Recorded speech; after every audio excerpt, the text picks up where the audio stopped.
I was discriminated against all my life because of my golden child sister. Finally, I got my sweet revenge on my wedding day. I faced discrimination my entire life because of my golden child sister, and she even tried to walk down the aisle at my wedding. Finally, I got my revenge. My parents always favored my sister, and it was far from subtle. If she accused me of something, they'd believe her and punish me. But if I accused her, even with undeniable proof, they'd give her a lighter punishment and find a way to scold me too. My birthday cake always had to be her favorite flavor, and my parents pretend they didn't know I hated it. They always bought her more than me and took us where she wanted, even if it was supposed to be about me. My sister grew up spoiled and used me as a punching bag. At first, she mostly ignored me, but things got worse when we were teens. She ended up with no friends, and her behavior deteriorated. Did her friends move away or ditch her because she was mean? I don't know, because we were never close. My parents boasted about her achievements but never mentioned any issues, whereas they constantly highlighted my flaws as teasing material. I only knew she had no friends because we went to the same school, and I noticed she was no longer with people. Meanwhile, I was fairly popular. My sister realized this and suddenly turned me from an occasional punching bag to someone she needed to take down constantly. She started accusing me and my friends of more things. My parents stopped letting me hang out with anyone, with excuses like, "They're not good people according to your sister," or, "Why are you trying to leave us? Why can't you be like your sister and enjoy family time?" What saved me from complete isolation was my extended family. Most of them lived in the same hometown, and I got along well with my cousins despite some age differences. At one gathering, they invited me to something. I don't remember what, and I sadly replied that I wasn't allowed to go anywhere. When asked why, my kid self bluntly said it was because I wasn't allowed to have friends since my sister didn't have any. This got back to the adults, who apparently tore my parents apart later. I was scolded for lying and grounded for a month, but after that, they gave me some leeway, so it was worth it. My sister changed schools. I guess the humiliation of our extended family knowing her social status was too much, so she demanded to switch, and my parents immediately obliged. Even though it cost them more since the school was further away, she made friends at the new school. However, she never went back to mostly ignoring me. Having felt the power to mess with me and being angry that I told the family she had no friends, she never let me go. My life remained difficult. Her friends would come over and bully me, which my parents called light teasing. I never invited friends over because my parents were awful hosts, or my sister would accuse them of stealing, and my parents would believe her. I did become close to my cousins though, as my parents never dared to treat family that way. Then I got my first boyfriend. I didn't want to bring him home, but my parents insisted.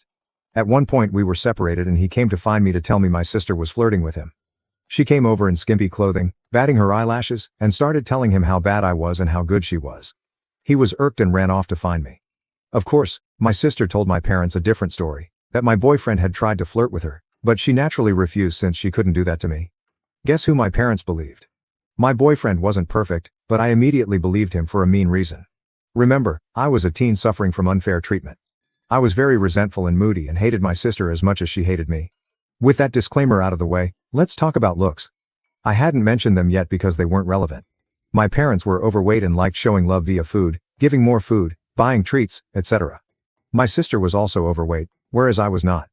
I've always been kind of skinny because punishment often included no treats or snacks. Obviously, weight isn't what matters, personality is. But my sister, even then, was already rude and spoiled.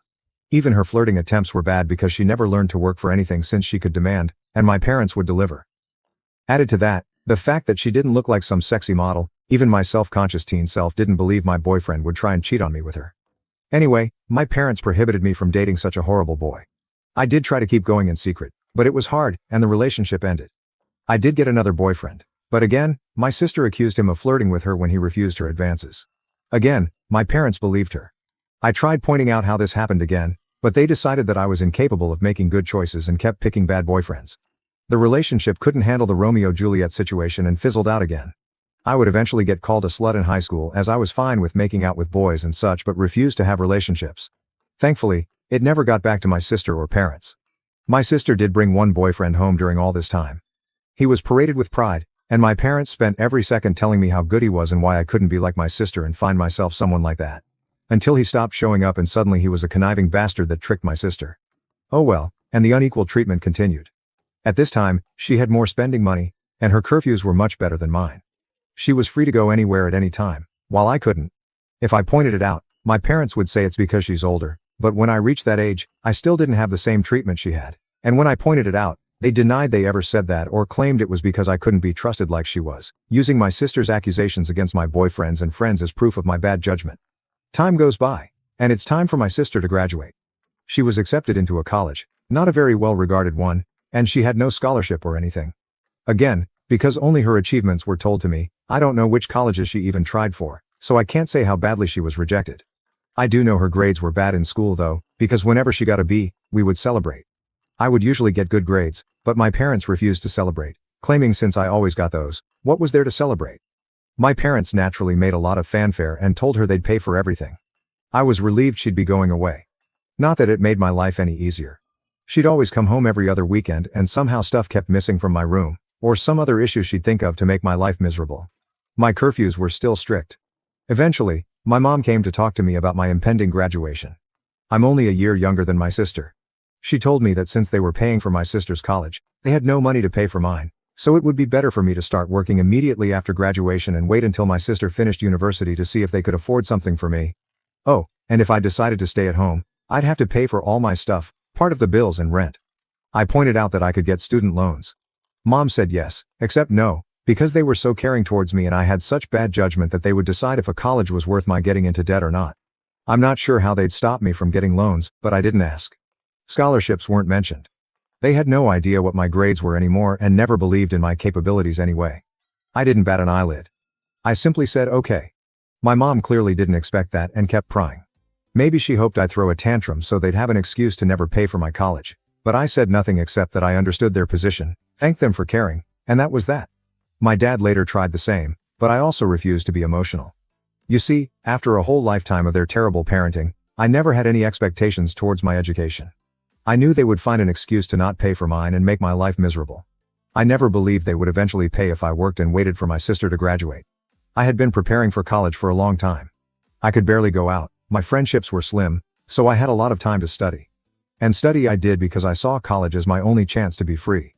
Well, the time came, and I worked my ass off and got a scholarship, not to anywhere like Ivy League or anything like law or medical school, but it was a good enough course in a decent college with a full scholarship. Knowing my sister would hate it and try to stop me via my parents, I put my achievement on social media at the same time I told them, even forcing myself to thank them in the post. Now they couldn't forbid me from going as they'd have to explain to the family why not. Initially, they were even a little proud and boasted about it, and then I guess my sister got to them and they changed gears and even asked me if I was sure I wanted to go. They let slip that my sister wasn't doing well in college, and since she was smarter and had better judgment than me, I'd suffer worse. I obviously stuck to my guns. They weren't happy but couldn't do anything. College was my savior. I started being happy. I still contacted my parents and visited on holidays and such, but since they refused to pay for anything, I could excuse not going a lot due to money. During this time, I avoided introducing any man to them, and my sister stopped going to college. I know she didn't graduate because, again, they'd have made a fanfare about it. She moved back home, paying no bills or rent, but it's different, my parents said, and started working at the same company as my mom, obviously thanks to my mom pulling strings. This was all presented to me as a point of pride. Almost there, I promise. I met my husband around this time. You know those people who say, if I were in that situation, I'd have done something. My husband is the type who actually does. I'm the type who is meek and a doormat in any situation and then can't sleep at night wishing I had done something, had thought of something witty to say, etc. I'm the person who can't help but cry when I'm angry. My husband is the guy who claps back immediately. He loves drama and loves to resolve it. He's the guy that if he doesn't immediately reply to a slight, you better start worrying because he won't forgive and forget. He's just doing something worse for revenge. He's the one who wanted me to post here and wanted to post on a nuclear revenge board too, but decided what we did wasn't nuclear. People were baffled that I got together with him, but just because I was incapable of acting like him due to my upbringing, it didn't mean I didn't like it. I love that my husband does what I can't, and he treats people well as long as they do the same to him. When we discussed marriage, we decided we didn't care much about the ceremony due to our budget as we'd rather spend on a dream trip to Europe for our honeymoon. As for where to do it, since his family was spread out and mine was still mostly concentrated in my hometown, we decided to do it there. We weren't living too far off either, so we could take some long trips during the weekends to manage stuff. Plus, there was some work flexibility, so we could stay in my hometown for a bit too if needed. We sent out the engagement announcement and the save the date for a few months later. At this point, my parents naturally demanded to meet my man. I wanted to grow a spine and refuse, but was having a hard time. The distance had made me think maybe my parents weren't so bad. Well, my husband looked like I had canceled Christmas when I told him I would at least ensure they were never alone with him. See, he had been getting ready for this. He even bought a high-quality recorder he could hide in a pocket to record it all. He was stoked thinking of all the ways he could refuse my sister's advances, insult her, and then spread the recording of her attempts to my family. So off he went alone and excited to meet them, and came back later euphoric. Babe, you won't believe the awful things they wanted. Babe, we can screw them over so bad. There's so many possibilities. I was confused and wanted to hear the recording, but he smartly told me it was better to listen to him first or else I'd misunderstand him. Well, he went there, and instead of flirting, my parents and my sister sat him down. After some grumbling about not being okay with him, my judgment, etc., they proclaimed they were willing to pay for my wedding on one condition. My sister would walk down the aisle. My parents insisted that my sister would walk down the aisle at my wedding first, in a wedding dress. Their excuse was that it wasn't okay for a younger sister to marry first, so it was only fair if my sister at least had the experience of it, at my venue, with pictures being taken, in the dress, and she'd even have a cake later. My husband will now type his part. Hey, vengeful husband here. Hell hath no fury like a pro-revenge instant karma nuclear revenge lurker when his beloved is scorned. That said, as much as my wife, she's my wife now, paints me as this quick-witted dude, I admit my neurons all but short-circuited when those folks legit suggested that crap like some sort of great gift. Even Troy would rather take in the horse a second time, me thinks. Alas, after my brain rebooted, I did have a whole list of insults ready to spew out, but something in my soul whispered in my ear like the devil, string these idiots along. So I said I needed to think, see how my wife, back then fiancée, would react, and then ran out of there before I could give away my nefarious plans. Back to me, the wife. So my husband sincerely recounted how my parents wanted even my wedding to be about my sister, with a grin on his face and the recording to prove it. I was shocked. The distance had softened how badly they treated me and I thought even they wouldn't go so far. Thankfully, my husband insisting on the angle of revenge helped me not go to a bad headspace. We had a blast thinking up ways to screw them over, from ridiculously outlandish to what we thought was feasible. We then called his much more level-headed brother when we decided on a plan. It involved having 2 venue addresses, giving them the wrong one, etc. Well, the level-headed brother scolded us for it. While he acknowledged he would never be able to convince us to avoid retaliation, he at least showed us that something like that would be hard to pull off. Some of our other ideas were also at risk of getting us sued, so we eventually settled for the most benign plan, act like we agreed, but then hire security and don't let her in. Obviously, if that was all, it wouldn't be pro-revenge. The rest is mostly my husband's doing, but he wants me to do the honors. So here goes. Just important to mention, everything he did was previously discussed with me, and they were our mutual ideas. He went back to my parents, said he probed and thought I wouldn't be down with it. However, he didn't see the issue and, not wanting the family to fall apart, would be down to help them do it. He pointed out that I don't like conflict, so if I was surprised with it, I might not throw a tantrum in front of all the people. On the other hand, marriage is a big thing, so who knew if I'd lash out? Thus, he suggested a compromise. They'd help pay for stuff. This way, I would feel even more pressure to not say anything, as not only would we be public with our families there, but I'd be grateful for the help they gave. He said my parents looked shocked, and my grown sister literally started skipping with joy like a kid, so it was accepted. Importantly, my husband also claimed that due to some bad judgment and past boyfriends, these words were all my idea and I'm so proud of using their words against them. I was distrustful and controlling and liked to check his phone and stuff to ensure he wasn't cheating on me. As such, it was imperative that nothing of this plan was ever put in writing. For any discussion pertaining to my sister walking down the aisle before me, he'd go over to their house to talk. And so began the months of deception where my parents and sister thought they were tricking me, while my husband and I were milking them. Rather than paying for the wedding, they lay low. Of course, my parents wanted input in everything, including some things that meant a lot to me, like the songs and color palette. My husband would convince them to let it go to keep me in line, but since we never really cared for the ceremony to begin with, everything else was fair game, or so they thought. Here's what we did. We'd go to check the drink and menu options and then accept the lowest or second lowest priced option. My husband would then secretly take my sister there to try it out and then sigh and say, "It's a pity we don't want to abuse my parents' goodwill, so we won't get the best options." Cue my sister demanding my parents pay for the best. My parents would then tell me not to worry and they'd pay for the most expensive option. The same was done with the photographer and flowers. My husband handed my sister a bouquet of the flowers we wanted and then sadly expressed how I wanted some other tasteless flowers. Cue my parents telling me they wanted us to go with said flowers and they'd pay for it. When it came to the wedding dress, we hit a minor snag. My parents wanted me to use a hideous dress. Okay, it wasn't outright hideous, but it wasn't my style and wouldn't look good on me. We had planned on saying yes and then simply not using it, but my mom sent me a message about it, so there'd be proof I said okay. We had to go with me refusing to text and standing my ground. My husband went over there and said he'd see what he could do. My sister suggested ruining my desired dress so I'd be forced to wear the other one. He pretended to agree. During all this time, they kept communications outside any text. We made sure that happened by having me reply to my sister when she tried messaging my husband. This solidified the uncontrolling and neurotic claims my husband was making, So they believed it and never risked anything in writing. Some people might not like the thought of their partner going around and talking badly about them to family, but I'm such a doormat that the thought of being painted as this controlling and dangerous person is extremely funny to me, and I egged him on to do it. I guess I have a warped sense of humor. Oh, and my sister did try to flirt with him, but he acted conflicted to really sell that he was with them. My husband would pretend to tell them things without my knowledge, but he never told them we hired security. It was really funny. My husband and I, who had sincerely considered a courthouse wedding to focus costs on our honeymoon, ended up having this extravagant, expensive wedding and barely spent a dime. We called it back to pay for emotional damages from my parents. I think my husband, okay, he just confirmed I'm right, was enjoying the whole trick more than planning our wedding. I didn't think it was possible to witness a guy beaming at the thought of wasting his whole Saturday doing a car trip to discuss wedding details with his in-laws, but here we are. Soon the day came. The plan my parents, sister and husband had come up with was to wait until everyone was seated since the bride always comes out late. They'd have my sister arrive at that precise time to avoid me seeing her and trying to stop it, and she'd walk down the aisle. By the time I heard what happened, it would be too late to do anything. As for my dress, we saved some of the leftover fabric from my dress alterations. My husband took that to my parents' place, my sister still lives with them, and showed them as proof he'd ruined the dress, then said he had to go back to me as I was raging and he needed to calm me down. He told them he'd see them at the wedding. We made sure to keep our real security hidden initially. As the guests and my parents arrived, they only saw a woman with a list of names to check.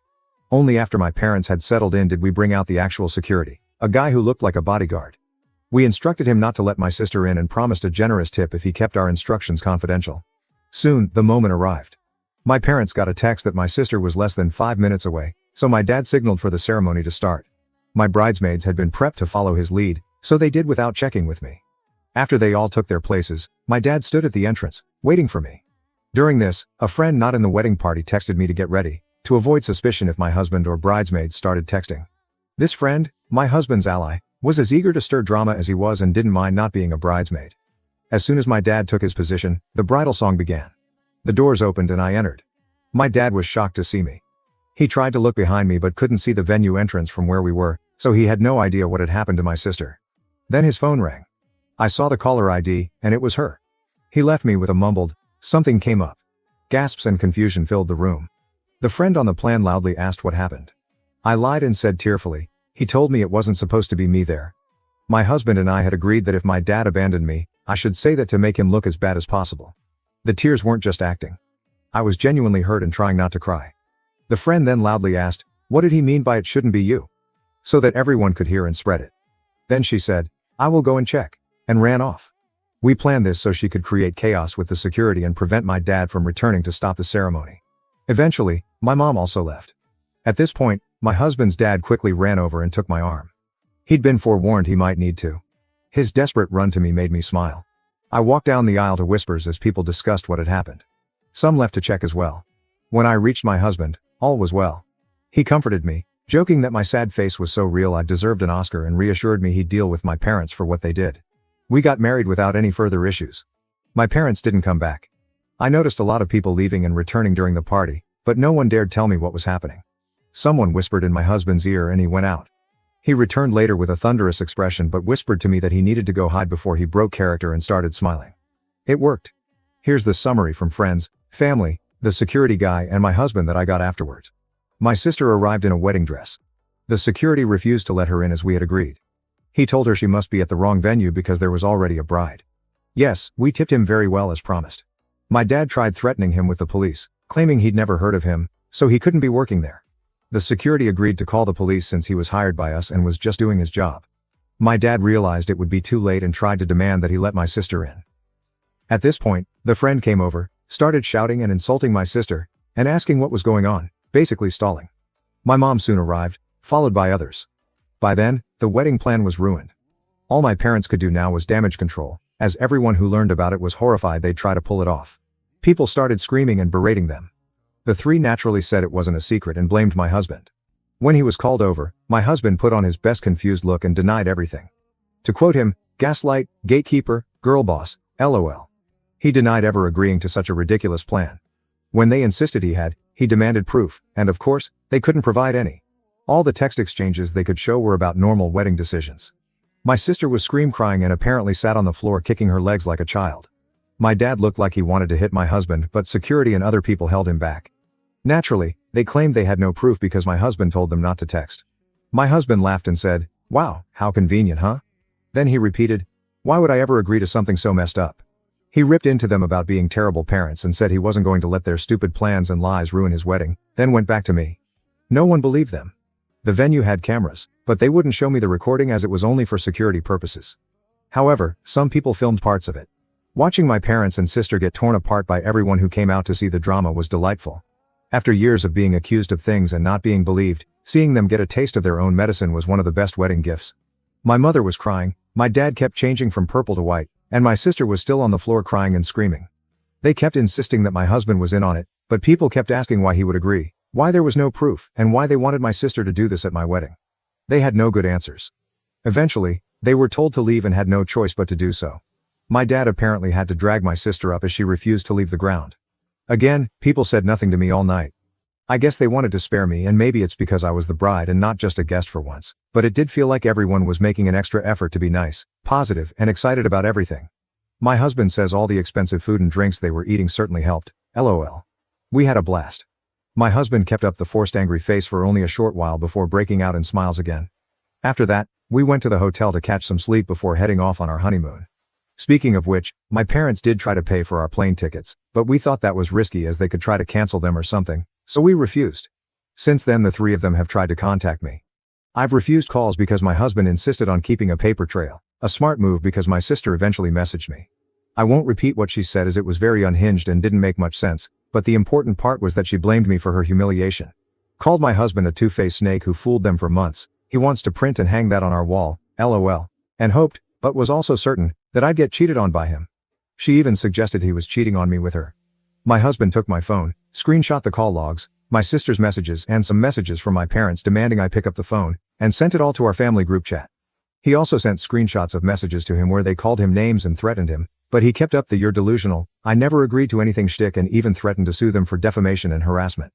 He wrote a message in the group chat begging my family for help as I was now being harassed by them constantly. He pleaded with them to stop my parents and sister from ruining our honeymoon after they failed to ruin our wedding. He ended with a request that they not share our locations to prevent my parents from sending my sister over and claiming he had somehow agreed to pretend to sleep with her in our honeymoon suite, lol. My family assured him they'd handle it, and since then, we've had peace. My husband is a bit disappointed that my sister didn't disobey so he could call her out again while tearing her a new one. We'll see if the peace lasts. All in all, while I would have preferred a normal, loving family at my wedding, at least for once in my life they not only failed to ruin something meaningful to me, but I got back at them. Extra info. Do I know why they treat me like this? I've been asked this question a lot, so I assume you all will wonder the same. I've pondered this all my life and still don't know. I tried asking when I was young, but they denied any difference and scolded me for being spoiled, so I stopped trying.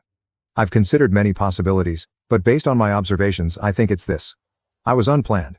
They took a while to have my sister, so she was not only wanted but also like a miracle child after so long. However, given our small age difference, I think they didn't expect to have another child so soon or easily and didn't use adequate protection after my sister's birth. Maybe they didn't realize my mom was pregnant until it was too late, so they were saddled with an unplanned baby while still dealing with a newborn. They're not well off, so having the extra expense likely didn't help, and they resented me. But that's just my conjecture. Regardless, I've accepted that the reason won't truly matter. What they did to me was unwarranted, no matter what.